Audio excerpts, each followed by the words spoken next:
नमस्कार, मैं दुर्गेंद्र चौहान हूं।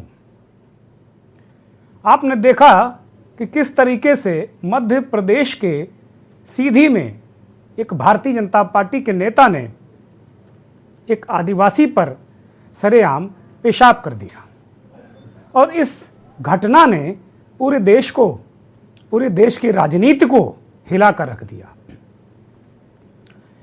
आज का घटनाक्रम ये रहा कि मध्य प्रदेश के मुख्यमंत्री शिवराज सिंह चौहान ने पीड़ित आदिवासी दशमत को सीधी से 600 किलोमीटर दूर भोपाल में अपने घर मुख्यमंत्री आवास में बुलवाया।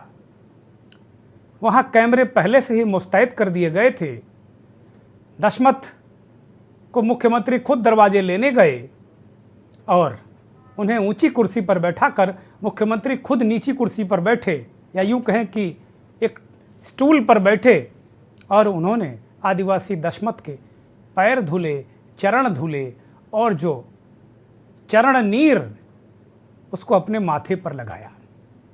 इस घटना को लेकर अलग अलग तरीके से रिएक्शन आ रहे हैं। बहुत सारे लोग ये कह रहे हैं कि मामा ने दिल से प्रायश्चित किया है, लेकिन बहुत सारे और ज़्यादातर लोग ये कह रहे हैं कि भाई चुनावी साल है और मामा को डैमेज कंट्रोल करना ही था, इसीलिए शायद उन्होंने आदिवासी दशमत के पैर पखारे और ये संदेश दिया। यही नहीं, मुख्यमंत्री आवास में दशमत से एक पौधा भी लगवाया गया। वो तस्वीरें अभी आपको हमारे सहयोगी दिखाएंगे। पौधा लगाते हुए दशमत वो पौधा लगा रहे हैं इस याद में। अब पता नहीं शिवराज चौहान कौन सी याद जिंदा रखना चाहते हैं। क्या वो पौधा ये संदेश देगा कि वही दशमत हैं जिनके ऊपर भारतीय जनता पार्टी के एक बेमिजाज बदमिजाज नेता ने पेशाब कर दिया था? क्या संदेश और क्या संकेत देना चाहते हैं, या इसके पीछे विशुद्ध सियासी कारण है? क्या ये प्रायश्चित वाली पॉलिटिक्स है क्या, या वास्तव में मुख्यमंत्री का हृदय इस पाप को देखकर प्रायश्चित करने का कर गया?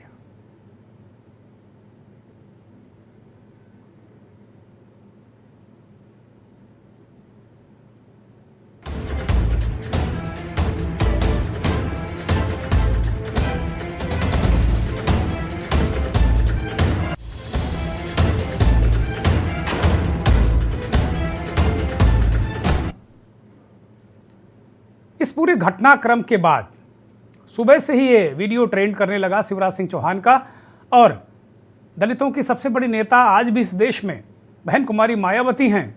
उत्तर प्रदेश की 4 बार मुख्यमंत्री बहन कुमारी मायावती का एक ट्वीट आया जिसमें उन्होंने कहा कि भाई ये डैमेज कंट्रोल है, शिवराज चौहान का चुनावी साल है, इसीलिए उन्हें पैर पखारना याद आ रहा है। बहुत सारी चीज़ें मायावती ने कही, सीधा हमला किया। मायावती इस बात को कह रहे हैं कि भाई मध्य प्रदेश में जो विधानसभा का आम चुनाव इस वक्त है, मध्य प्रदेश सीएम ने जो इस पूरे घटनाक्रम को उन्होंने नाटकीय बताया और कहा कि वास्तव में ये राजनीति है। ऐसा ही जो कार्य किया है उन्होंने, ये राजनीति के तहत है। ये घोर सरकारी पश्चाताप है, वो ये कह रही हैं मायावती। और लगातार उन्होंने हमला किया शिवराज चौहान की सरकार पर। उन्होंने कहा कि चूंकि मध्य प्रदेश में विधानसभा का चुनाव है, इसलिए सरकार की ऐसी बेचैनी स्वाभाविक है, किंतु पूरे राज्य में खास तौर पर एससी, एसटी और अति पिछड़े और मुस्लिम समाज के लोग, सर्व समाज के लोगों का जो ध्यान है वो महंगाई, बेरोजगारी पर है, और उनका जीवन कितना नीचे गया हुआ है इसका भी हिसाब किताब बीएसपी मांगेगी। जाहिर तौर पर बहुजन समाज पार्टी मध्य प्रदेश में एक मुकाम रखती है। तीसरा दल वो है जो उसे पूर्व में सीटें मिलती आई हैं विधानसभा चुनावों में।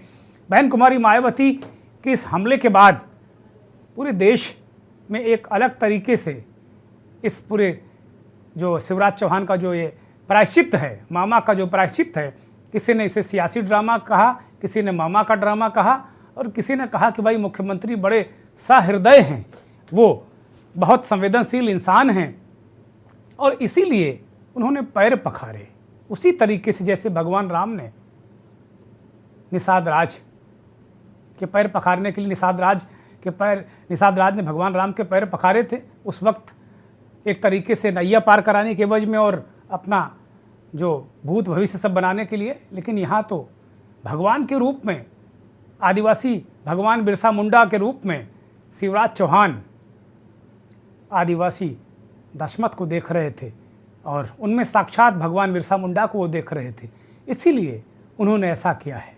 लेकिन आज हम मंथन में इसी बात को रखेंगे कि क्या जो मध्य प्रदेश के चुनावी जो बैतरणी है वो क्या एक प्रायश्चित वाली राजनीति से शिवराज चौहान पार कर पाएंगे क्या? मामा का सियासी ड्रामा, सीधी पेशाब कांड का डैमेज कंट्रोल, सीधी पेशाब कांड पर सीएम शिवराज की मनुहार। सीएम ने पीड़ित आदिवासी दशमत रावत के पखारे पांव, टीका किया और शॉल उड़ाकर किया सम्मान।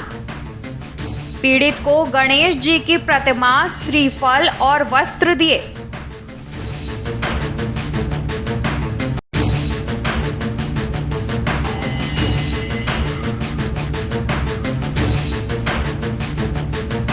राजनीति में नेता को क्या कुछ नहीं करना पड़ता है, करे कोई भरे कोई की कहावत तो आपने सुनी ही होगी। दरअसल सीएम शिवराज सिंह चौहान के साथ कुछ ऐसा ही है। बीजेपी के कथित कार्यकर्ता का सीधी कांड सुर्खियों में आया तो एमपी के मामा जी को पीड़ित की खुशामद के लिए आगे आना पड़ा। ये सियासी मजबूरी भी है। आपको बता दें कि एमपी में इसी साल विधानसभा चुनाव होने हैं और सूबे में आदिवासियों को तकरीबन 21% आबादी है। बीजेपी कार्यकर्ता प्रवेश शुक्ला ने आदिवासी युवक पर पेशाब कर पार्टी की जो किरकिरी कराई, उसके डैमेज कंट्रोल के लिए सीएम शिवराज सिंह चौहान ने दरियादिली दिखाई और जो तरीका अपनाया उससे आदिवासियों के आत्म स्वाभिमान को लगी ठेस कुछ हद तक कम हो सकती है। जरा ये तस्वीर देखिए, ये सीएम आवास की है जहां पेशाब पीड़ित की सीएम शिवराज खुद आवभगत कर रहे हैं।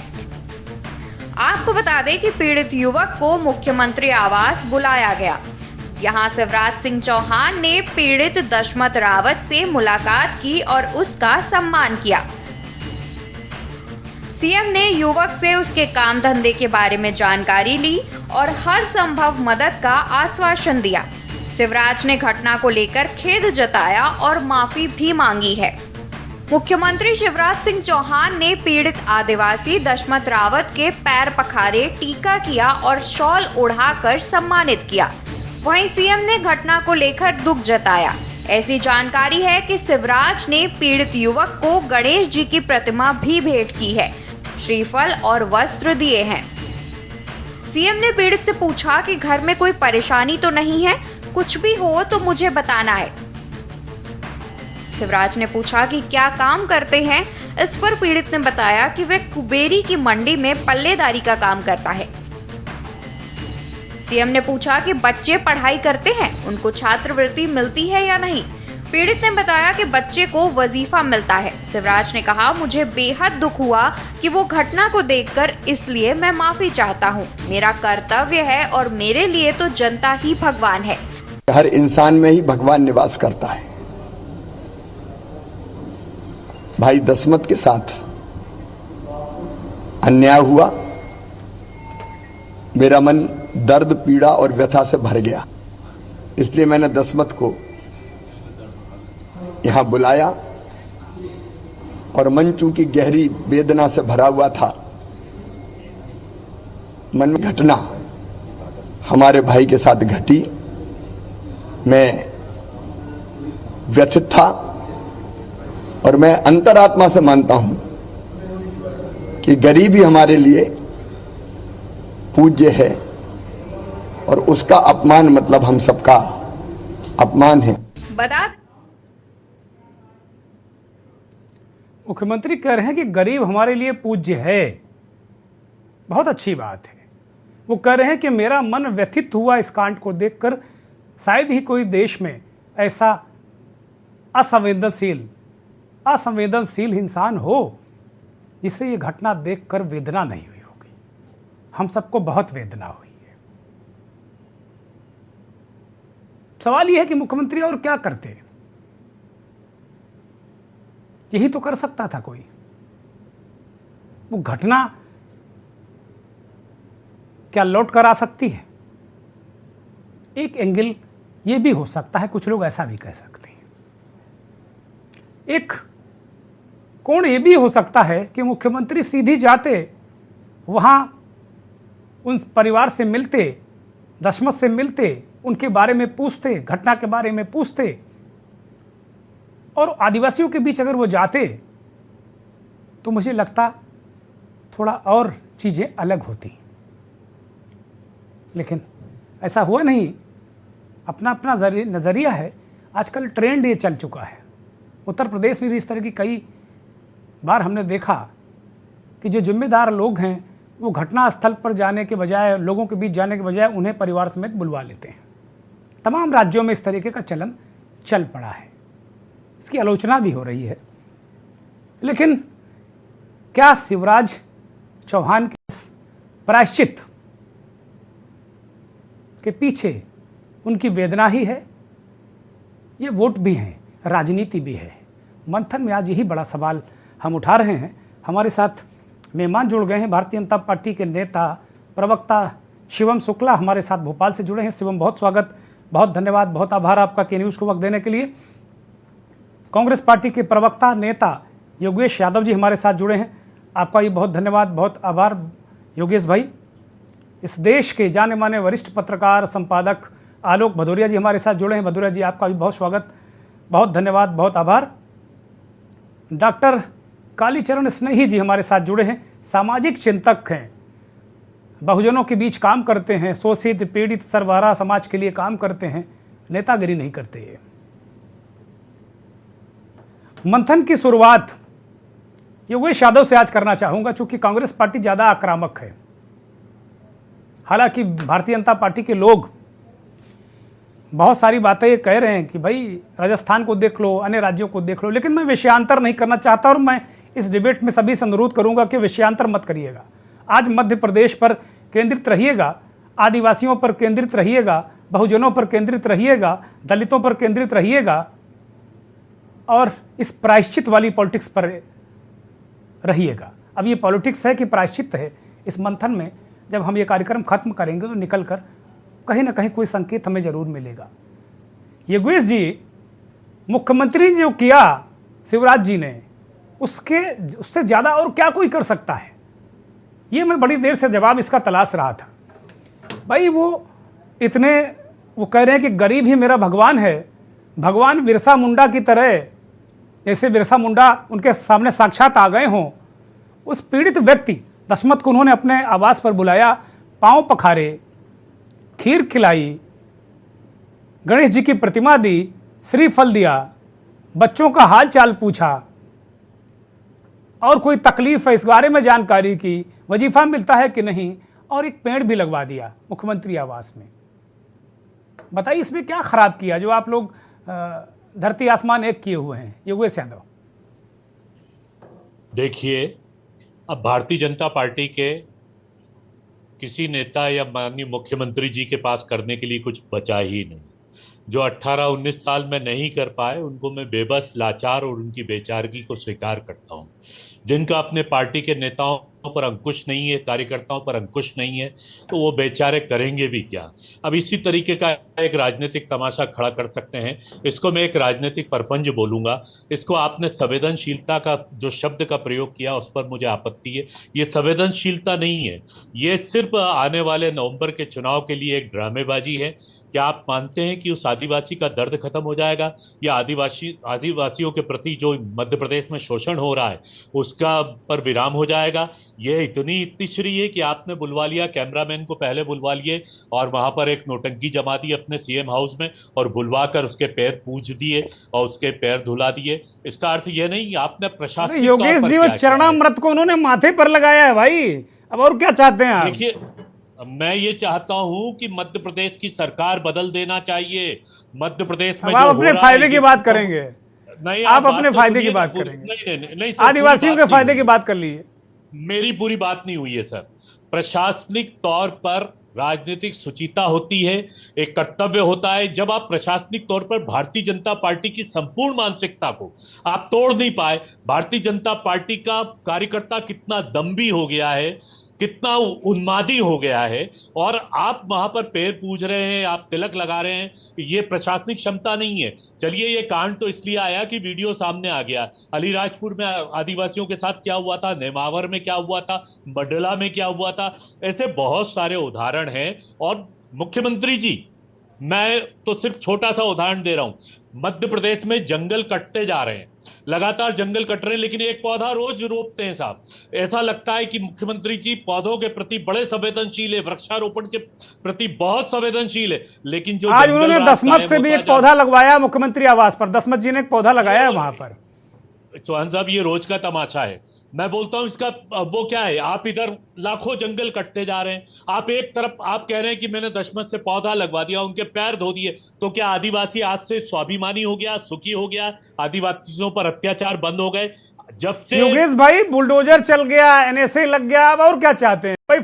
फांसी और सजा जो भी है वो तो कोर्ट ही देगा ना। नहीं, मुख्यमंत्री जी इतने संवेदनशील हैं, वो तो कानून की प्रक्रिया है, होना भी चाहिए। ये देश में जंगल राज नहीं है, हम बर्बर युग में नहीं जी रहे हैं, हम आदिम युग में नहीं जी रहे हैं, हम प्रजातंत्र में जी रहे हैं, और प्रजातंत्र की ये सुचिता होनी चाहिए। मुख्यमंत्री इतने संवेदनशील और भावुक है, इस्तीफा दे दें कि भारतीय जनता पार्टी का कार्यकर्ता मेरे बस में नहीं है, मैं उन्मादी हो गया। भारतीय जनता पार्टी का कार्यकर्ता कहीं टीआई की कुर्सी पर जाकर बैठ जाता है, कहीं तहसीलदार के कॉलर पकड़ लेता है, कहीं मारपीट कर देता है। तो जब इतना उन्मादी कार्यकर्ता हो गया, आपके बस में नहीं है, आप बेबस हैं, आप लाचार हैं, आप संवेदनशीलता बता रहे हैं, तो इसका मतलब यह है कि आप अंतर्मन से यदि वास्तव में दुखी हैं, इस्तीफा दे दीजिए साहब और कह दीजिए कि कार्यकर्ता मेरे। इससे संपूर्ण भारतीय जनता पार्टी की मानसिकता प्रकट होती है कि हम कितने दम्भी हैं, हम कितने उन्मादी हैं, और करेंगे, फिर करेंगे। आज मुख्यमंत्री जी ने लेप कर दिया, मुख्यमंत्री जी ने सम्मान कर दिया, ठीक है। मैं मुख्यमंत्री जी की व्यक्तिगत रूप से इस बात की भावुकता की मैं टिप्पणी करूंगा कि भाई ठीक है, एक संवेदनशील मुख्यमंत्री, लेकिन मुख्यमंत्री को यह सोचना चाहिए कि आप व्यक्ति नहीं हो, आप एक प्रदेश के मुख्यमंत्री और एक पार्टी के नेता हो, और आपकी पार्टी के नेता का व्यक्ति यदि किस तरीके के कृत्य कर रहा है, तो ये बहुत बड़ी शर्मनाक बात है। आपको भारतीय जनता पार्टी के वहां के जिला अध्यक्ष को सस्पेंड करना चाहिए, आपको विधायक को टिकट नहीं देना चाहिए। वहां का जो विधायक है, ये मुख्यमंत्री जी के हाथ में है ही नहीं, ऐसी बातें आप कर रहे हैं। ये उनके हाथ में कहां है? ये तो संगठन के हाथ में होता है। फिर बेबस और लाचार है वो मुख्यमंत्री। ठीक है, मैं डॉक्टर कालीचरण स्नेही के पास जाऊंगा। योगेश यादव आपको रोक रहा हूं, योगेश यादव रोक रहा हूं, मैं आपको रोक रहा हूं। मैं डॉक्टर कालीचरण स्नेही के पास जाऊंगा। स्नेही जी, ये घटनाक्रम बहुत ही दुर्भाग्यपूर्ण, निश्चित रूप से इसमें कोई इसको अच्छा कतई नहीं कहेगा, बहुत ही दुर्भाग्यपूर्ण घटनाक्रम है। और बाबा साहब भीमराव अंबेडकर की आत्मा अगर कहीं होगी इस ब्रह्मांड में, तो वो आंसू बहा रहे होंगे। ये कौन सा देश हम छोड़कर आए जहां इस तरह की घटनाएं अभी भी हो रही हैं। जिस विद्रूपता, जिस कुरूप समाज से बाबा साहेब लड़े, उनका नाम लेकर, उनकी मूर्तियां लगाकर राजनीति करने वाले लोग, सत्ता भोगने वाले लोग, उनके जनों को, बहुजनों को किस तरह अपमानित कर रहे हैं, और बाद में फिर इस तरीके का सियासी ड्रामा। कालीचरण स्नेही जी, मैं अपने दर्शकों को आपके माध्यम से नमस्कार करता हूं, और आपने ये डिबेट रखी है, ये अच्छा है, ज्वलंत मुद्दा है। देखिए, सचमुच में पूरा देश और प्रदेश और सभी पूरी मानवता को शर्मसार किया है इस घटना ने। अब देखिए, जो ये प्रपंच किया है, नाटक किया है, अब बताइए, ये मुख्यमंत्री जी का पैर पखारना, तो इसका तो मतलब ये हुआ कि जैसे मुख्यमंत्री ने अपराध किया हो। सीधा मतलब हो रहा है, प्रायश्चित कर रहे हैं मुख्यमंत्री, इसका मतलब ये आपकी सह पे अपराध हुआ है। भाई, जो अपराधी होता है वो प्रायश्चित करे। वहां का विधायक उस गांव में जाकर के पैर पखारे, वो जो प्रवेश शुक्ला वहां जाकर के पैर पखारे, तब तो कुछ बात, मतलब ये उसकी वो तो जेल में है, कहां से पैर पखारने आएगा? नहीं, मैं कह रहा हूं, मुख्यमंत्री जी ये कृत्य करके दिखा रहे हैं कि ये सचमुच में मुख्यमंत्री ही जिम्मेदार इस घटना के लिए। दूसरी बात, आप मुख्यमंत्री भवन में बुला रहे हैं, अरे माननीय मुख्यमंत्री जी, आप इतने ही संवेदनशील हैं और दलितों के और आदिवासियों के हिमायती हैं, तो अब उसको सीधी वापस मत जाने दीजिए। उसके परिवार को लखनऊ भोपाल में ही एक बढ़िया आलीशान फ्लैट दीजिए, जिसमें उसको ऐसी जगह ना जाना पड़े जहां उसके ऊपर पेशब हो सकता, फिर कोई मन चला ऐसा काम कर दे। तो अब ऐसा करें मुख्यमंत्री जी कि उस परिवार को, मेरी उनसे गुजारिश है आपके इस माध्यम से, कि वो उस परिवार को सीधी तो कतई ना जाने दें, उस विधायक के क्षेत्र में ना जाने दें, और भोपाल में ही एक बंगला दें, और वहां के विधायक का जो वेतन है वो इसके परिवार को दिया जाए। और माननीय मुख्यमंत्री, संवेदनशीलता बातों से नहीं होती है, ना पैर पखारने से कम 5-6 करोड़ का जो उसका हनन हुआ है, तो 5-6 करोड़ का कोष बना करके उसके परिवार को संरक्षित करें। और यदि प्रायश्चित जब मुख्यमंत्री कर रहे हैं तो सारे भाजपा के विधायक अपनी वेतन से 1-1 हजार रुपए ठीक बात है, माह है, जब तक वो जिंदा है वो दें। ये कोई मतलब, ये कोई क्या हो रहा है इस देश में? मतलब अमृत काल में पेशाब वर्षा हो रही है सरकार की ओर से। अब ये प्रायश्चित करना, मैं तो ये कहता हूं। ठीक बात है डॉक्टर साहब, मैं जवाब ले लेता हूं। बड़ी बड़ी महत्वपूर्ण बात कही। शिवम शुक्ला के पास आऊंगा। शिवम, वो कह रहे हैं कि अमृतकाल में पेशाब वर्षा, दीजिए जवाब कालीचरण स्नेही का और योगेश यादव का। देखिए, सबसे पहली चीज तो यह घटना बहुत ही शर्मनाक थी हमारे प्रदेश के लिए, और चूंकि मध्य प्रदेश में भारतीय जनता पार्टी की सरकार है तो यह स्वाभाविक सी बात है कि हमें अतिरिक्त संवेदनशीलता के साथ इस विषय पर जवाबदेही लेकर के बोलना चाहिए। माननीय मुख्यमंत्री जी भी इस बात को समझते हैं। अभी कोई सज्जन कह रहे थे कि कहीं न कहीं मुख्यमंत्री जी का इसमें दोष है। मुख्यमंत्री जी का दोष सिर्फ इतना है, वह इस मध्य प्रदेश के मुखिया है। उनको यह बात अंदर तक पीड़ा से भर रही है कि उनके शासनकाल में जहां पर आदिवासी वर्ग के कल्याण के लिए और इतने सारे कदम उठाने का काम हमारी सरकार कर रही है, उनके उत्थान करते हुए आगे लाने का प्रयास कर रही है, और एक और इस प्रकार की घटना घटी है, उससे कहीं ना कहीं हमको भी शर्म की अनुभूति हुई है। हमारी सरकार को भी कहीं ना कहीं एक प्रकार से इस बात का बहुत ही खेद है कि इस प्रकार की घटना मध्य प्रदेश में घटी है। और सबसे महत्वपूर्ण बात, आप इस बात को समझिए, मैं तो यह कोई राजनीति का विषय नहीं है। इस घटना से हमने अपराधियों के ऊपर मध्य प्रदेश में नियंत्रण रखा है, लेकिन इस प्रकार से अगर कहीं से कोई घटना सामने आती है तो उसके ऊपर जो न्यायोचित कार्यवाही होनी चाहिए थी, विधि सम्मत तरीके से जो भी हमारे पास मैकेनिज्म था। एक होता है पर्सनल लेवल पर मुख्यमंत्री जी ने पैर धुले इत्यादि चीजें की और अपना पर्सनल गिल्ट कम करने का प्रयास किया, लेकिन उसके अतिरिक्त भी एक शासन व्यवस्था के रूप में जितने भी हमारे उत्तरदायित्व थे, चाहे वह उनके ऊपर रासुका लगाने की बात हो, SC/ST एक्ट की विभिन्न धाराओं के अंदर कार्रवाई करने की हो, और भी IPC CRPC के जो भी प्रावधान है उसके तहत कार्रवाई करने की बात हो, वह सभी चीजें इस पूरे प्रकरण में करने के बाद हमने इस बात का सुनिश्चित किया कि उस व्यक्ति को मान सम्मान मिले। और इसलिए जब प्रदेश का मुखिया स्वयं इतना सहृदयता दिखाते हुए, इतना संवेदनशील होकर के उस व्यक्ति को मान सम्मान देता है, तो पूरे प्रदेश में एक सकारात्मक मैसेज जाता है कि प्रदेश की सरकार आदिवासी वर्ग के साथ कंधे से कंधा मिलाकर के खड़ी है। थोड़ा कम करो।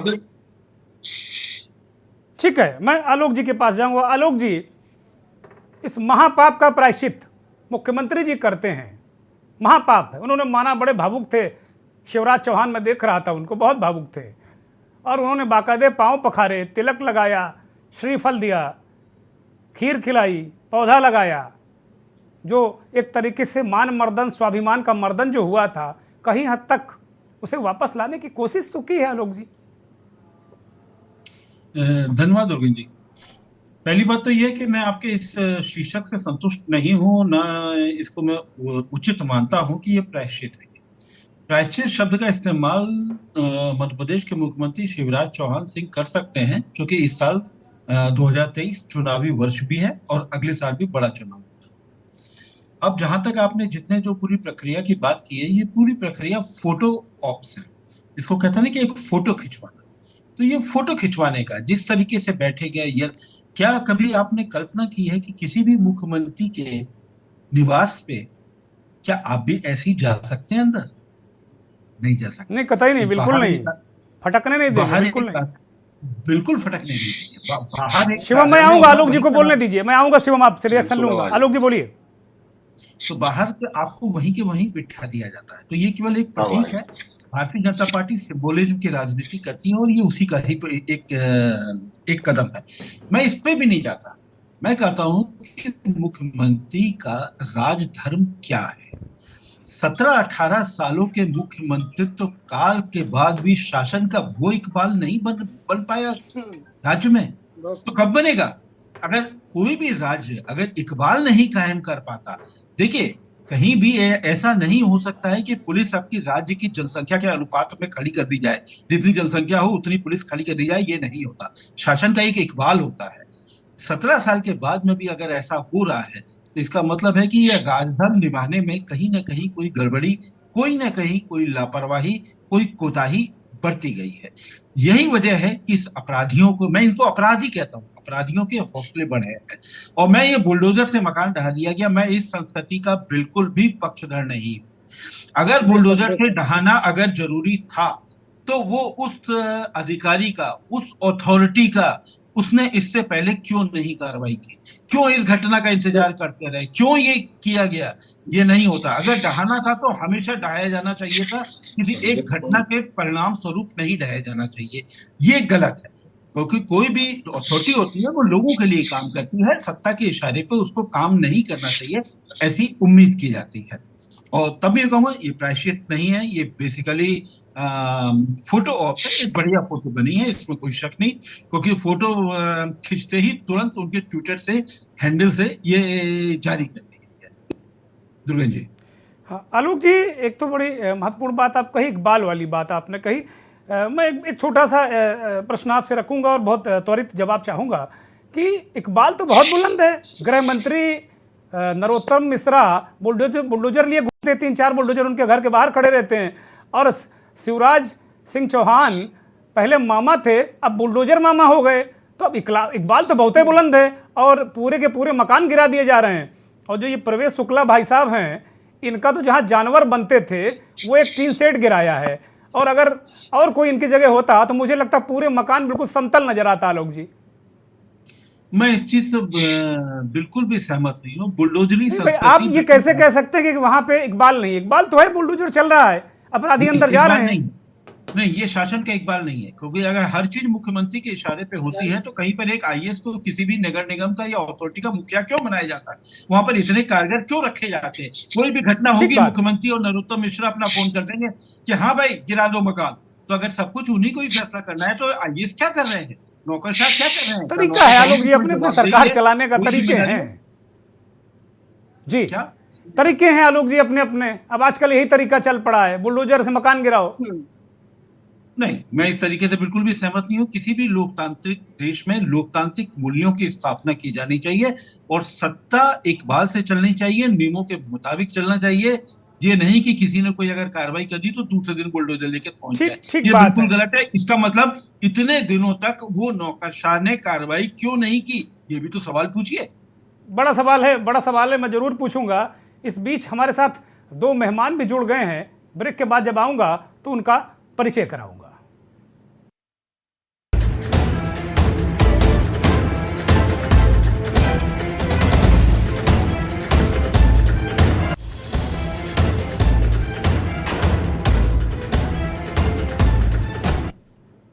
ब्रेक से लौट आ रहे हैं।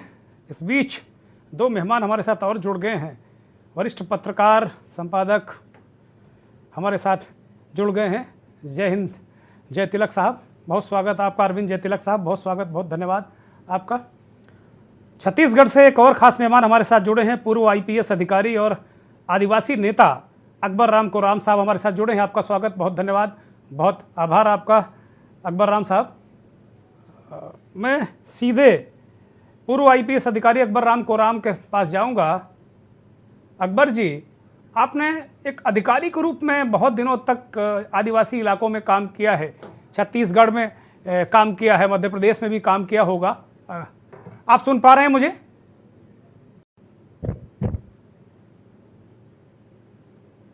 अकबर राम जी, मुझे सुन पा रहे हैं आप? आवाज़ नहीं जा रही हूं तक मैं ये सवाल का जो सिलसिला है ये जय तिलक साहब के पास ले जाऊंगा इसको। अरविंद भाई, इस पूरी घटना को लेकर जो प्रायश्चित, आलोक जी हमारी बात से सहमत नहीं कि प्रायश्चित नहीं है, लेकिन मैं इसको प्रायश्चित वाली पॉलिटिक्स कह रहा हूं। आलोक जी सहमत नहीं होते तो कह देते ऑन स्क्रीन, मैं बिल्कुल सहमत नहीं हूं। अच्छी बात है, बहुत ही वरिष्ठ पत्रकार संपादक हैं, कहना भी चाहिए। वो कह रहे हैं कि मैं बिल्कुल प्रायश्चित तो इसको मान ही नहीं रहा हूँ, ये पॉलिटिकल ड्रामा है। आप इसको किस नज़रिए से देखते हैं और क्या इसकी ज़रूरत, चूंकि चुनाव बहुत सर पर है, ये तरीका ठीक है, सरकार संवेदनशील है, नहीं है, इस पर आपकी एक टिप्पणी चाहता हूं मैं। दुर्गेन्द्र जी, देखिए, नैतिकता के उच्च आदर्शों का परखा जाना कभी खत्म नहीं होता है, वो सिलसिला हमेशा बरकरार रहता है और एक अपेक्षा की जाती है कि जो राज सत्ता पर बैठा हुआ है, जिसके सिरहाने एक डंडा भी होता है, लेकिन साथ साथ उसके अंदर संवेदनाएं भी होती है। सवाल उठता है कि वो डंडा कहाँ चलाता है, संवेदनाओं को कहाँ जाहिर करता है। अगर मान लीजिए इस तरह की कोई कार्यकर्ता द्वारा अगर घटना को अंजाम दिया गया जिसकी सर्वत्र निंदा हो रही है और होनी भी चाहिए, बावजूद इसके जो सत्ता शीर्ष पर है वह उसके घुटने तक जा करके बैठ करके माफी मांगता है, प्रायश्चित करता है, उसका सम्मान करता है, तो हम इसको केवल राजनीति के नजरिए से ही क्यों देखें?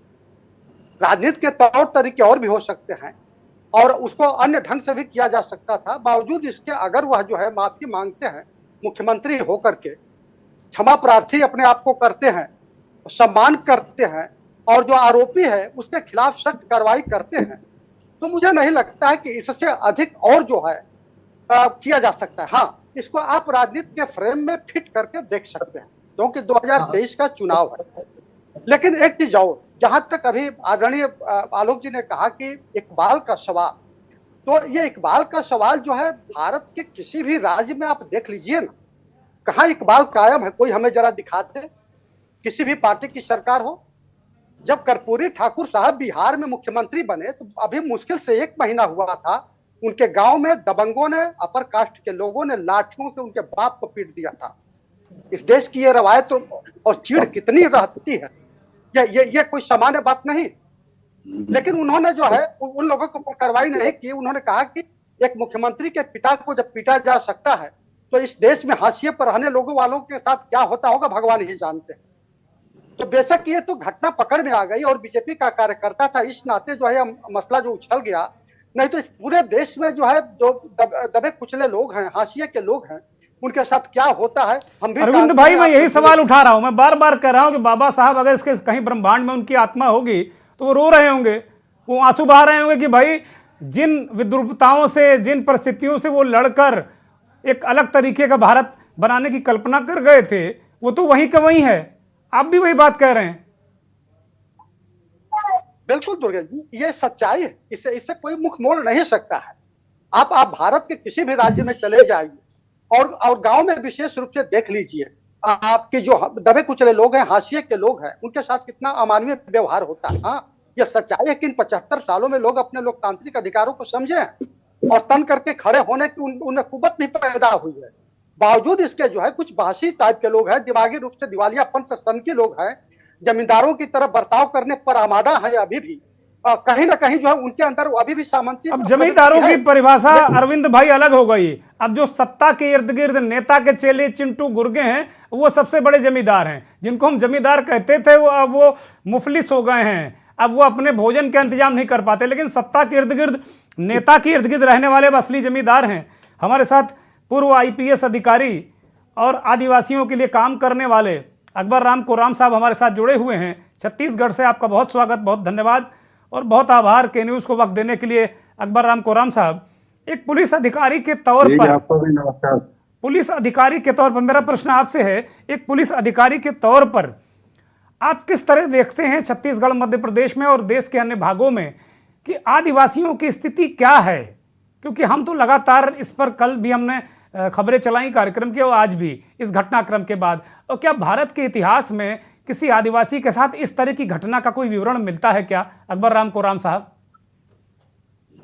देखिए, अभी हम लोग किस युग में जी रहे हैं, आधुनिक युग में जी रहे हैं बोलते हैं, लेकिन अभी भी लोगों की मानसिकता क्या है? पढ़े लिखे लोग, ये लोगों की ये स्थिति है तो अनपढ़ लोगों की क्या स्थिति होगी? हम अभी भी बर्बर युग के समान जी रहे हैं। मानसिकता में बदलाव की जरूरत है और मेरे हिसाब से तो इनको जो IPC की धाराएं हैं उसके हिसाब से एट्रोसिटी एक्ट की धारा के तहत तो कार्रवाई पुलिस ने किया ही होगा, लेकिन ये कार्रवाई पर्याप्त नहीं है। सरकार ने एट्रोसिटी एक्ट बनाया है, IPC की धाराएं अलग बनाई हैं, फिर भी इस प्रकार की घटनाएं कम नहीं हो रही है। इसका कारण क्या है, इस पे जाना पड़ेगा। हमको अभी भी एक ऊंच नीच जातिवाद की भावना लोगों में है। इसको कैसे खत्म करना है, ये सभी वर्गों को सोचना है। हम तो शोषित वर्ग के लोग हैं, आदिवासी लोग शोषित वर्ग के है ही हैं, हरिजन लोग शोषित वर्ग के है ही हैं, और अभी से नहीं पहले से किए जा रहे। इसी को दृष्टिगत रखते हुए बहुत सारे नियम कानून भारत सरकार द्वारा, स्टेट गवर्नमेंट के द्वारा बनाई गई है। उस कानून का अमली जामा पहनाना पुलिस का काम है और संबंधित एजेंसियों का काम है, जो मेरे ख्याल से सही ढंग से नहीं किए जा रहे हैं। वर्तमान में जितने भी एट्रोसिटी एक्ट के प्रकरण हुए हैं, मेरी जानकारी में अपराध तो कायम हो जाता है, चालान पेश हो जाता है, लेकिन जब कोर्ट में सुनवाई होती है उस समय कोई फैसला आदिवासी के पक्ष में नहीं आता। या तो उसको हॉस्टाइल करा दिया जाता है, या उसको पैसे का लालच देकर उसको हॉस्टाइल करा के अपने पक्ष में फैसला करा लिया जाता है। तो ये कोर्ट को भी सोचना चाहिए, संबंधित जो पीड़ित पक्ष है उसको भी सोचना चाहिए, हमारे लोग जो उसके सलाहकार होते हैं, शासकीय अधिवक्ता, उसको भी सोचना चाहिए, जो हमेशा पैरवी ठीक ढंग से नहीं करते। इसी का कारण है जो आदिवासियों के केस में सजा नहीं हो रही है। सजा नहीं होने का कारण ये अपराध बढ़ रहा है, और इस प्रकार के जो घटनाएं हैं, पेशाब करने वाली जो घटनाएं हैं, ये घटित हो रही हैं। और आगे भी ठीक से कानून का अमली जामा नहीं पहनाया जाएगा, क्रियान्वयन एजेंसी अगर ठीक से काम। अकबर राम साहब की आवाज़ मुझे लगता है कि फिर वो हमें सुन नहीं पा रहे हैं, और वो अनम्यूट करिए। अकबर राम जी, अपने आप को अनम्यूट करिए, हम आपको सुन नहीं पा रहे हैं, आपकी आवाज़ दर्शकों तक पहुंच नहीं पा रही है। मेरा दूसरा सवाल आपसे ये है कि ये जो घटना हुई है मध्य प्रदेश में, और अगर एनसीआरबी के आंकड़े देखें तो मध्य प्रदेश में आदिवासियों के खिलाफ अपराधों की संख्या कुछ ज़्यादा है देश के अन्य राज्यों के मुकाबले। क्या ऐसा कारण है मध्य प्रदेश का जो सामाजिक ताना बाना है, छत्तीसगढ़ का जो सामाजिक ताना बाना, चूंकि छत्तीसगढ़ भी मध्य प्रदेश का ही एक हिस्सा रहा है, तो ऐसा कौन सा एक महत्वपूर्ण कारक है जो इस तरीके की घटनाएं इन राज्यों में ज़्यादा हो रही हैं? या जाहिर सी बात है कि आपने अभी बताया कि एक पहलू ये हो सकता है कि प्रभावी कार्रवाई नहीं हो रही है, लेकिन और इसमें सरकारों की भूमिका को आप किस तरह देखते हैं? आप मेरे से पूछ रहे हैं? हाँ, आप ही से सवाल है। अच्छा। इस सरकारों की भूमिका जहां तक, देखिए, जो भी चलता है सब ऊपर से ही नीचे तक आता है। जैसे सरकार की रवैया होगा उसी के हिसाब से कानून इंप्लीमेंट होता है। अगर नियम हम बना भी दिए, लेकिन मुख्यमंत्री, गृह मंत्री, डीजी, उसके समझ जो थाना प्रभारी, जो सिपाही लेवल तक ऊपर से ही चलता है। अगर ऊपर सही है तो नीचे सब सही हो जाएगा। इसका मतलब आप समझ लीजिए कि ऊपर से ही कानून का शिकंजा ठीक से हो नहीं रहा है। हमारा नेताओं का ढोलमुल रवैया है, जो अपने एजेंसियों से ठीक से क्रियान्वयन नहीं करा पा रहे हैं। इसी का परिणाम है इस प्रकार से घटनाएं हो रही। ठीक बात है। शिवम शुक्ला, एक रिएक्शन चाहूंगा, चूंकि आलोक जी ने भी इस बात को कहा, अरविंद जी ने भी एक दूसरे तरीके से इस कोण को देखा। अकबर राम कोराम साहब पूर्व आईपीएस अधिकारी हैं और आदिवासियों के लिए काम करते हैं, खुद भी उसी दुरूह परिस्थितियों से निकलकर आईपीएस बने हैं। वो बता रहे हैं कि भाई ऊपर से नीचे तक जैसा प्रशासन होगा वैसी परिस्थितियां होंगी, वैसी स्थितियां होंगी। लेकिन वो कह रहे हैं कि भाई आदिवासियों पर जो अपराध होता है, गवाह हॉस्टाइल हो जाता है, मुद्दई हॉस्टाइल हो जाता है, खाली पैर पखारने से काम नहीं चलेगा। प्रधानमंत्री जी उनके साथ खाना खा लेंगे तो उनका उत्थान नहीं हो जाएगा। शिवम शुक्ला, देखिए, एक सबसे महत्वपूर्ण बात है, मध्य प्रदेश में पिछले कई वर्षों से कानून लंबित था जो आदिवासियों को उनके मूलभूत जो जल जंगल जमीन से जुड़े हुए अधिकार हैं देने का काम करता है, पेशा कानून। उसको मध्य प्रदेश की सरकार ने 22 नवंबर 2022 को लागू किया है, जिसके बाद आदिवासियों को कई सारे अधिकार उनके क्षेत्र विशेष में मिले हैं, जिसके कारण कहीं न कहीं उनका सशक्तिकरण हुआ है। इसके अतिरिक्त भी इस बात की बहुत आवश्यकता है, हमारी सरकार इस दिशा में लगातार प्रयास भी कर रही है कि आदिवासियों को शिक्षा के माध्यम से आज मुख्य धारा में लाया जाए, वह रोजगार के अवसरों से वंचित न रहे। और इसलिए मुख्यमंत्री ने ये भी बता दीजिएगा किसने निलंबित किया था, कौन सी सरकार थी निलंबित किया था, ये भी बता दीजिएगा जरा हमको। देखिए कांग्रेस की सरकार 1998 में ड्राफ्ट इसका तैयार किया गया था, लेकिन इसके बाद फिर इसको लागू नहीं किया गया और उसके पश्चात कांग्रेस लगातार इस विषय में बात करती रही है, लेकिन कभी उन्होंने उस वर्ग को अधिकार देने का काम नहीं किया। हमारी सरकार ने इस पर एक पूरी समिति बनाई और जब न्यायोचित समय आया तो हमने इस अधिकार को लागू करने का काम किया। मतलब जैसे जैसे चुनाव करीब आता गया तो न्यायोचित समय आता गया धीरे धीरे। 22 में किया, 23 में चुनाव है। देखिए भारतीय जनता पार्टी ने मध्य प्रदेश में अपने संगठन को चुनावों के आधार पर तैयार नहीं किया। हमारा जो कार्यक्रम है वो लगातार चलता रहता है। हमारी सरकार लगातार आदिवासियों के लिए लेकर के योजनाएं आती है। मध्य प्रदेश में आदिवासियों का जो गौरव था, जिसको कांग्रेस की सरकारों ने उनका इतिहास तक मिटाने का काम किया था, रघुनाथ साहू, भामा शाह, रानी कमला, इतिहास में बहुत जाते हैं। वर्तमान में उस आदमी के ऊपर पेशाब कर दिया है गुंडे ने, उस पर नहीं रहे हैं। आप इतिहास में तुरंत चले जाते हैं। इतिहास, अरे भूगोल भी देखिए भाई, इतिहास हम लोग बहुत सुन चुके हैं। मौजूदा आपने क्या किया उस पर आपको वोट मिलने वाला है। ठीक है, 2% इतिहास पे चले जाएंगे लोग। बिल्कुल। अब आप इस बात को समझिए, जब 2003 में सत्ता का हस्तांतरण हुआ था, उस वक्त मध्य प्रदेश के कई अंचलों में आदिवासियों को कहीं ना कहीं सरकार से त्रसित होकर के नक्सलवाद जैसी घटनाओं में लिप्तता देखी जाती थी मध्य प्रदेश में। इसका मतलब जो कांग्रेस पार्टी है, कांग्रेस पार्टी वो नक्सलवादियों को बढ़ावा दे रही थी। आपका कहने का मतलब यही है ना? मैं बात कह रहा हूं कि जब आदिवासियों को उनके न्यायोचित अधिकार नहीं मिलते थे तो कहीं ना कहीं आदिवासी युवाओं को गुमराह करना तो आसान होता था। तो उस वक्त देखा जाए तो हमने नक्सलवाद को कंट्रोल किया। मध्य प्रदेश के कई अंचलों में डाकुओं के गिरोह थे, हमने उनको कंट्रोल किया। मध्य प्रदेश के कई इलाकों में सिमी और जो पीएफआई जैसे आतंकवादी संगठन है उनका पूरा एक प्रकार से एक्टिविटी थी, उसको कर्टेल डाउन किया। जो संगठित अपराध थे मध्य प्रदेश में, उनको मध्य प्रदेश की शिवराज सिंह चौहान की सरकार ने पूरी तरीके से नेस्तनाबूद कर दिया। इसके बाद अब इस प्रकार के इक्का दुक्का प्रकरण सामने आते हैं, तो जब हमने संगठित अपराध के खिलाफ जीरो टॉलरेंस की नीति रखी है, तो इस प्रकार का कोई प्रकरण आएगा तो स्वाभाविक तौर पर उस पर कठोरतम कार्रवाई की जाएगी। मध्य प्रदेश के मुख्यमंत्री बार बार इस बात को रेखांकित करते हैं कि मध्य प्रदेश की सरकार अगर कोई सुचितापूर्ण तरीके से, शांतिपूर्ण तरीके से मध्य प्रदेश में रहना चाहता है तो उसके लिए फूल से भी ज्यादा कोमल है। और उनकी यह कोमलता अनेक अवसरों पर देखने को मिलती है। जो राजा के पास दंड होता है उसका प्रयोग तब किया जाता है जब कोई व्यक्ति अनैतिक कार्य करे, और उसके लिए पत्थर से ज्यादा कठोर मध्य प्रदेश की सरकार व्यवहार करती है। आपको यह बात भी समझने की आवश्यकता है, आज जब हम इस घटना की बात कर रहे हैं तो मध्य प्रदेश के ही एक दूसरे जिले में इस प्रकार की एक और घटना घटी है। शिवपुरी की घटना का मैं जिक्र कर चुका हूं। शिवपुरी की घटना का कल मैं जिक्र कर चुका हूं, और उस घटना में आप लोगों का जो मुसलमान वाला एंगल है उसको भी डिस्कस कर चुका हूं। नहीं, देखिए हमारी वहां पर भी विफलता है कि हम उस चीज को कर्टेल नहीं कर पाए। इस प्रकार के कुत्सित मानसिकता के अगर व्यक्ति आज भी समाज में है तो हमारे लिए एक समाज के स्तर पर सोचने वाली बात। ठीक है, मैं योगेश यादव को अब वक्त दूंगा। शिवम भाई अब आपका पूरा हो गया वक्त। अब मैं योगेश यादव को समय दूंगा। योगेश यादव बताइए कि भाई नक्सलवाद आपने बढ़ाया, आदिवासियों के हित का जो कानून था वो आप रोके रखे, और फिर आप क्यों विलाप कर रहे हैं अब?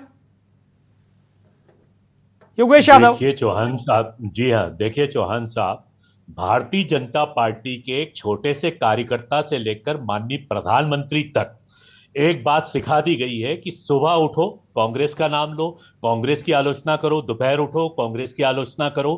प्रधानमंत्री जी के वक्तव्य होते हैं तो उसमें 20% कांग्रेस का फोबिया रहता है।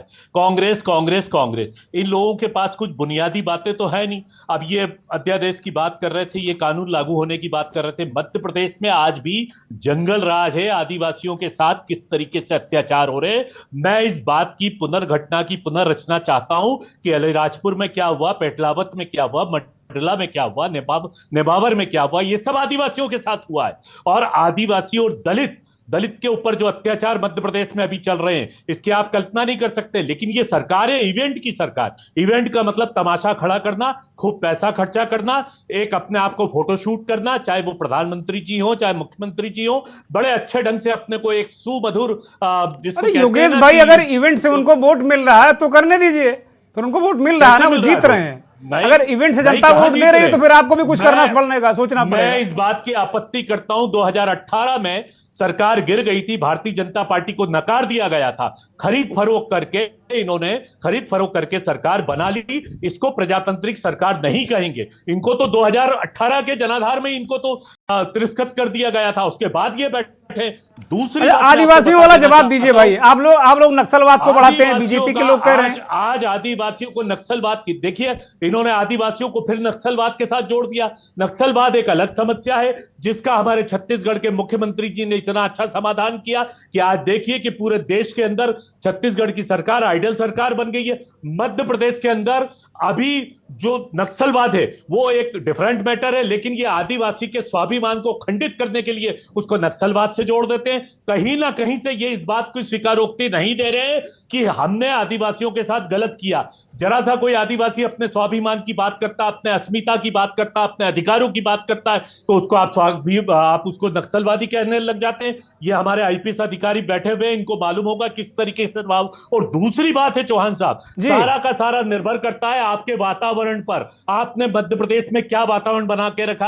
आईपीएस अधिकारी अभी जो बोल रहे थे, ऊपर से लेकर नीचे तक, वो जो अपराधी जिसने पेशाब किया था उसकी बॉडी लैंग्वेज क्या थी, वो थाने पर किस तरीके से गुर्रा के जा रहा था, किस तरीके से वो परवाह नहीं कर रहा था, वो कितने दम्भ के साथ गया अंदर, उसको अपने बात पे कोई पश्चाताप नहीं था। उसकी पूरी बॉडी लैंग्वेज आप वीडियो निकाल कर देख लीजिए। इसलिए कि उसको मालूम है कि मुझे संरक्षण मिलेगा, मुझे मेरे विधायक का संरक्षण मिलेगा, मुझे मेरे नेता। योगेश भाई मैं अब 5 सेकंड का मैं रिएक्शन लूंगा बीजेपी के नेता से, उसके बाद फिर मैं बाकी लोगों के पास जाऊंगा। योगेश भाई प्लीज।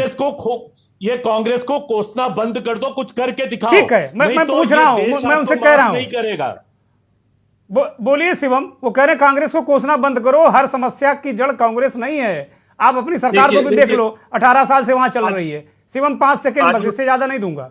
आदिवासी दलित अत्याचारों पर हम बात कर रहे हैं। इनके भी राष्ट्रीय नेता जो राहुल गांधी कभी कभी इंटरनेशनल टूरिज्म से बाहर आकर के देश की राजनीति में रुचि लेते हैं। उनका एक बयान आपको याद होगा, अभी कुछ टाइम पहले उन्होंने कहा था कि 80 के दशक में दलितों के ऊपर उत्पीड़न होता था। तो उस वक्त किसकी सरकार थी? यह दिखाता है कि कांग्रेस पार्टी ने अपनी शासन व्यवस्था में जो भी वंचित वर्ग है उनको न्यायोचित स्थान देने का काम नहीं किया, उनके उत्पीड़न के खिलाफ सही तरीके से कार्रवाई नहीं की, उनके जो नायक थे उनका आत्मस्वाभिमान और आत्मसम्मान उसकी रक्षा नहीं की। और यही कारण है कि आज जब भारतीय जनता पार्टी इस दिशा में लगातार प्रयास करती हुई नजर आती है तो उसको कांग्रेस पार्टी से आपत्ति होती है। वह चुनिंदा घटनाओं को गिद्ध की भांत उठा करके इस प्रकार से अपनी राजनीतिक रोटियां सेकना चाहते हैं। एक नेता का ट्वीट नहीं आया शिवपुरी की घटना पर। डॉक्टर कालीचरण सरकार की विफलता है कि हम उसको आप कंप्लीट कर दिए। ये भारतीय जनता पार्टी का, ये देख लीजिए आप, अपने आप में कहीं ना पश्चाताप नहीं है, स्वीकारोक्ति नहीं है। पश्चाताप है, पश्चाताप है। हमारी सरकार ने बार बार ऐसी घटनाओं पर पश्चाताप किया। अगर कोई ऐसा इकलौता प्रकरण सामने आता है मध्य प्रदेश में किसी भी एक व्यक्ति को भी अगर सम्मान के साथ अपने जीवन को कहीं न कहीं जीने में असुविधा होती है तो हमारी सरकार उसके लिए कहीं। ठीक है, आप दोनों मेहमान शांत हो जाइए। भारतीय जनता पार्टी और कांग्रेस, आप दोनों शांत हो जाइए कृपया। अब मैं डॉक्टर कालीचरण स्नेही के पास जाऊंगा। डॉक्टर साहब, वो कह रहे हैं कि पश्चाताप है। मैं पूछ रहा हूं आपसे, उस आदिवासी को मिला क्या इस पश्चाताप से? ये कह रहे हैं स्वाभिमान लौट आया उसका। आप दोनों शांत हो जाइए। कांग्रेस बीजेपी कृपया शांत हो जाइए। पार्टी का जो चरित्र है, जो प्लीज, ये पूरा योगेश यादव, वातावरण, योगेश जी शांत हो जाइए। योगेश जी स्पष्ट हो रहा है सामने। योगेश जी प्लीज शांत हो जाइए। डॉक्टर कालीचरण स्नेही घटना पर ये कहते हैं, कितनी बड़ी घटना पे कोई एक छोटी सी, भाई मैं आवाज बंद करा दूंगा, कृपया शांत हो जाइए। कृपया शांत हो जाइए। योगेश जी शांत हो जाइए। डॉक्टर कालीचरण स्नेही जी, मैं आपसे पूछ रहा हूं, डॉक्टर कालीचरण स्नेही जी, आप ये बताइए कि वो कह रहे हैं कि पश्चाताप किया, अब इसके बाद फिर उसका स्वाभिमान लौट आया। जाहिर सी बात है, पश्चाताप किया, पैर पखारे, हाल चाल पूछा, जो स्वाभिमान बिल्कुल रसातल में चला गया था, क्या वो लौट आया? आप जरा बताइए हमारे दर्शकों को, या मिला क्या उसको? उस आदमी को मिला क्या? बंगला तो देने से रहे लोग, बंगले तो अपने लिए रखते नेता। आप उसको तो भूल जाइए, किसी दलित और आदिवासी को बंगला दे देंगे वो। कालीचरण जी अनम्यूट करिए कालीचरण जी।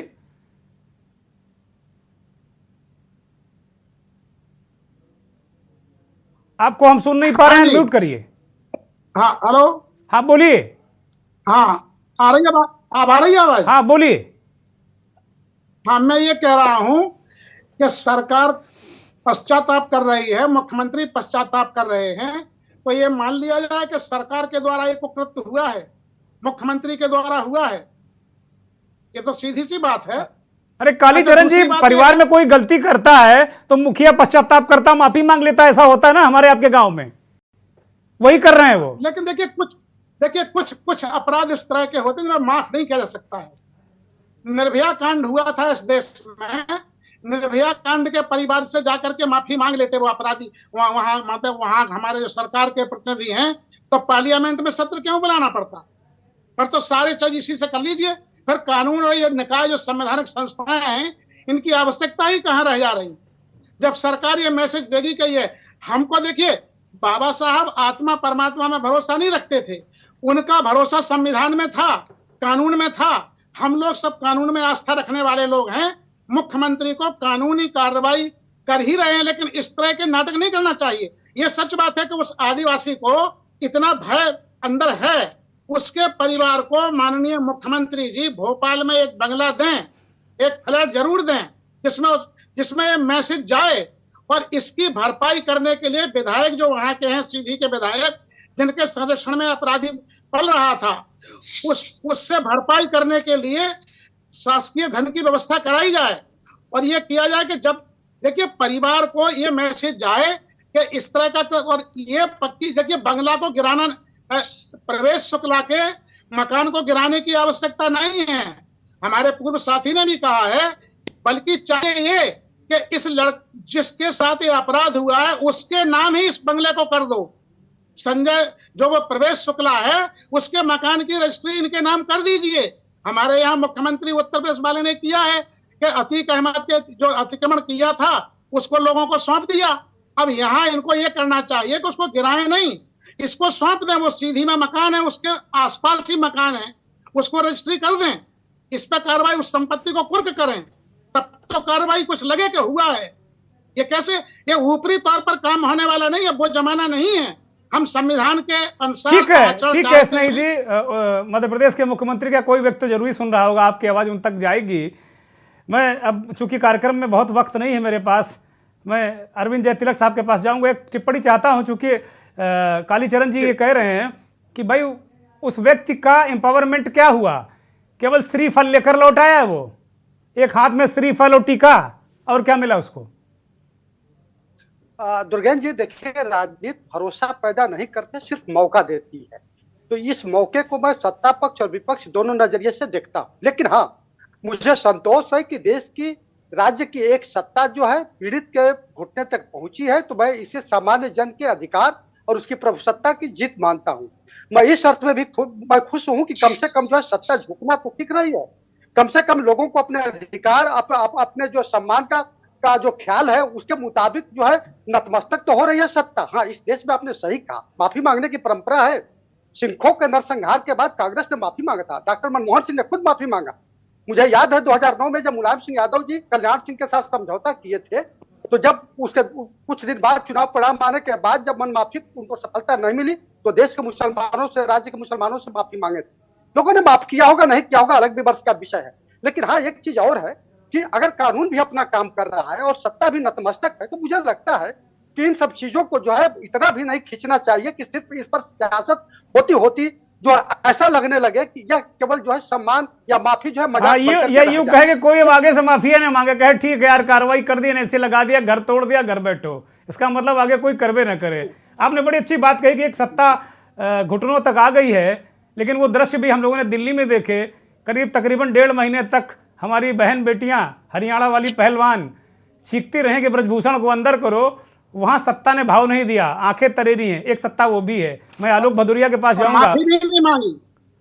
भदौरिया जी, एक फाइनल कमेंट चाहता हूं, बहुत संक्षिप्त, उसके बाद मैं कार्यक्रम को खत्म करूंगा। देखिए, किसी भी व्यक्ति के लिए सम्मान की क्षति, सामाजिक स्तर पर जो क्षति होती है वो बहुत बड़ी होती है। उसका एक अभिमान, एक स्वाभिमान, अभिमान तो नहीं कहना चाहिए, स्वाभिमान उपयुक्त शब्द, उसका स्वाभिमान मर जाता है। और ये शासन के ये प्रतीक, इन प्रतीकों से कुछ नहीं होने वाला। जैसा भी आपके पैनलिस्ट ने बिल्कुल सही कहा कि ये धारा ऊपर से नीचे तक चलती है। अगर ऊपर ये स्पष्ट निर्देश दिए जाएंगे तो ऐसा हो नहीं सकता कि नीचे उन निर्देशों का पालन ना किया जाए। और यही स्थिति भारतीय जनता पार्टी के भी है कि अगर सर्वोच्च नेता को अगर वास्तव में अगर वो हृदय से माफ नहीं कर पाते हैं भोपाल के सांसद को, तो ऐसा नहीं हो सकता है कि कोई दूसरा ऐसी घटना कहीं और, किसी और का कोई ऐसा बयान, एक संवैधानिक पद पर बैठे हुए मुख्यमंत्री का बयान, हुसैन ओबामा, इस तरीके के बयान नहीं आते। तो ये जाहिर सी बात है, ये धारा ऊपर से चलती है, साफ गोई ऊपर से दिखानी पड़ेगी, फोटो ऑप से काम नहीं चलने वाला। बहुत शुक्रिया आलोक जी, बहुत शुक्रिया। शिवम शुक्ला आपका धन्यवाद। योगेश यादव जी आपका धन्यवाद। डॉक्टर कालीचरण स्नेही आपका धन्यवाद। अकबर राम कोराम साहब आपका भी धन्यवाद। और अरविंद जयतिलक साहब आपका भी बहुत बहुत धन्यवाद। बहुत बहुत आभार उन करोड़ों दर्शकों का जो के न्यूज़ को देखते हैं, हमारे खास कार्यक्रम मंथन को देखते हैं। तो तकरीबन 1 घंटे की चर्चा में जो लबोलबाब यही निकला कि सब कुछ ऊपर से होता है। अगर ऊपर से सही दिशा निर्देश, ऊपर मतलब शासन सत्ता में बैठे लोग, अगर शासन सत्ता और उसमें बैठे लोग चाह लें तो किसी की हैसियत नहीं है कि किसी आदिवासी, किसी गरीब, किसी दलित का उत्पीड़न कर सके। बहुत बहुत धन्यवाद। नमस्कार।